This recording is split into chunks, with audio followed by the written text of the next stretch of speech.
తీర్థయాత్రలు చేసుకుంటున్నారు మామాళ్ళు ఇద్దరు. బ్రాహ్మణులకు అనేక దానాలు చేసుకుంటూ బ్రతుకు జీవుడా అని వాళ్ళ నగరానికి వాళ్ళు వచ్చారు.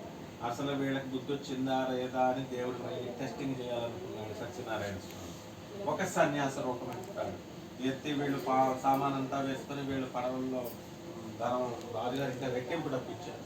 నగలు, డైమండ్స్ ఇవన్నీ పట్టుకుని వస్తుంటే, నాయన వయస్సులారా ఆ పడవలో ఏం సామాన్ ఉంది అని అడిగారు. అడిగితే వీళ్ళు ధనగర్వంతో ఉన్నారు కాబట్టి పరిహాస్యంగా ఓ సన్యాసి, మా పడవలో ఏముంది నీకు ఎందుకయ్యా, డబ్బును అపహరించాలని వచ్చావు నువ్వు, ఇందులో ఆకులు అడుగులు తప్ప వేరేమేమీ లేవు అన్నారు. ఆ సన్యాసి ఏం చెప్పాడు, సరే అలాగే అవుగాక అన్నాడు ఆయన. ఈ లోపల ఈ పడవలు రెండు పైకి తేలిపోయింది. పైకి తేలిపోతే ఇది చూసి లబోదిబోమంటారు అల్లుడు. అల్లుడు ఏం చెప్తాడు, ఇదంతా నీ వల్లే జరిగింది, నువ్వు సన్యాసులతో మహాత్ములతో నువ్వు పరాచకాలు ఆడావు, వెళ్ళి ఆయన్ని క్షమించమని అడిగితే అప్పుడు ఆ సన్యాసి దగ్గరికి వెళ్ళి క్షమాపణ అడుగుతాడు. ఎవరు, మామగారు. అడిగితే అప్పుడు అజ్ఞానుడు అవివేకినైన మీతో పరిహాసంగా మాట్లాడాను, నా అపరాధాన్ని క్షమించి నన్ను రక్షించండి అన్నాడు.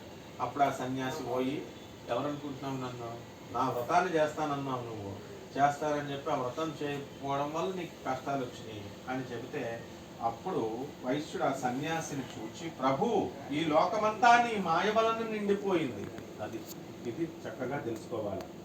నా జానాంతి గృణాన్ రూపం తవాశ్చర్యమిదం ప్రభో, ఈ లోకమంతా కూడా నీ మాయ వలన నిండిపోయింది, బ్రహ్మాది దేవతలు కూడా నిన్ను గ్రహింపజాలరు. ఇది కరెక్ట్ అయిన విషయం.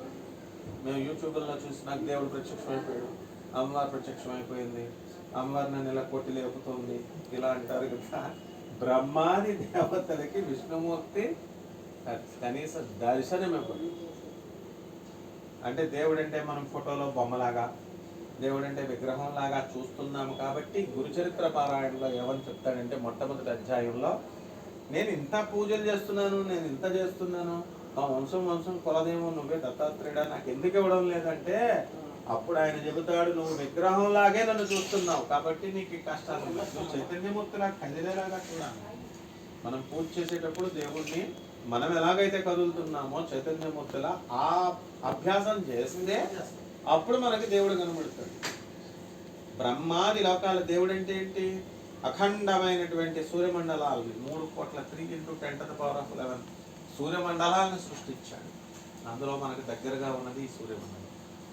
మనుషులు కోటాను కోట్లు, ఇక ఇలాంటి భూములు 14 లోకాలు పొరలుగా ఉన్నాయి, క్రింద ఇంకా ఉన్నాయి. ఇంత విశ్వరూపాన్ని అర్థం చేసుకుంటే అతన్ని దేవుడు అంటాం. అంతేగాని మనం అంత మెదడు లేదు కాబట్టి ఫోటోలు అనుకుంటాం కాబట్టి అలా ఉంటాయి అంటాడు అనమాట.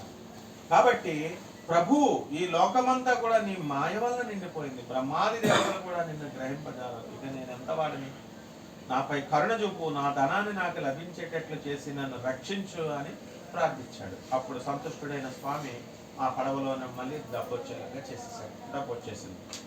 అప్పుడు ఆ వైశ్యుడు పడవనెక్కి చూడగా ఆ డబ్బంతా కూడా యథాతథంగా ఎక్కడిదక్కడే ఉంది. సత్యనారాయణ అనుగ్రహం వలన తన డబ్బు లభించినందుకు సంతోషంతో తన ఊరికి వెళ్ళిపోతాడు ఆయన. అప్పుడు అల్లుడా వచ్చేసారు, ఊరు వచ్చేసారు. అల్లుడా ఇదే మన రత్నపురం అని చెప్పి తమ రాక భార్యాపుత్రులకు చెప్పమని దూతను పంపిస్తాడు భార్యాపుత్రులకి. ఆ దూత నగరానికి పోయి లీలావతిని చూసి, అమ్మ నీ భర్త అల్లుడు వచ్చారు, పడవ ఇప్పుడే చేరింది అన్నాడు. లీలావతి మా దూత మాటలు విని చాలా సంతోషించి, అమ్మాయి సత్యనారాయణ స్వామి వ్రతం చేస్తున్నాం, మరి త్వరగా ముగించి రా, నేను పడవ దగ్గరికి పోతున్నాను అనేది కుమార్తెను తొందర చేసి వెంటనే వెళ్ళిపోయింది. ఇప్పుడు ఆ అమ్మాయి ఏం చేసింది, పూజ పూర్తి చేసింది కానీ ఆ తొందరలో ప్రసాదం తీసుకోవడం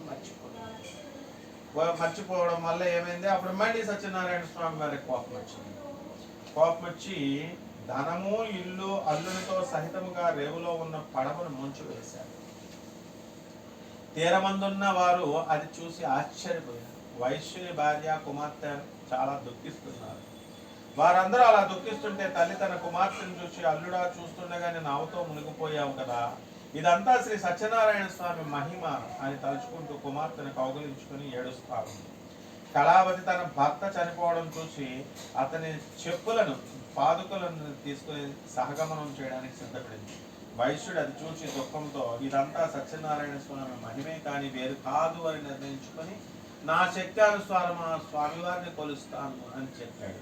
స్వామికి సాష్టాంగ నమస్కారం చేశాడు. అప్పుడు సత్యనారాయణ స్వామి వారికి ఆ వైశ్యునిపై కరుణ కలిగింది. ఓ వైశ్యుడా, నీ కుమార్తె ప్రసాదం భుజించకుండా భర్తను చూడడానికి వచ్చింది. ఆమె ఇంటికి పోయే ప్రసాదాన్ని తీసుకొని వచ్చినట్లయితే అంతా శుభం కలుగుతుంది అన్నారు. అప్పుడు ఆ విధంగా ఆకాశం నుంచి వినబడినటువంటి ఆ మాటలు విని కళావతి వెంటనే ఇంటికి వెళ్ళిపోయి స్వామివారి యొక్క ప్రసాదాన్ని తీసుకొస్తుంది. ఆమె తిరిగి సముద్ర తీరానికి వచ్చేసరికి తన భర్త నావతో కూడా పైకి తేలి ఉన్నాడు. చూసి అందరూ చాలా సంతోషించారు.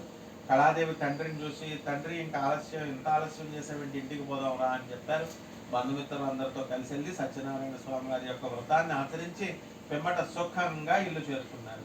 తర్వాత ఆ వైశ్యుడు బతికున్నంత కాలము పౌర్ణమి తిథి యందు రవి సంక్రమణందు సత్యనారాయణ స్వామి వారి యొక్క వ్రతాన్ని చేస్తూ జీవితాంతం వరకు కూడా సకల సుఖాలు అనుభవించి అంత్యమున స్వర్గానికి పోయాడు.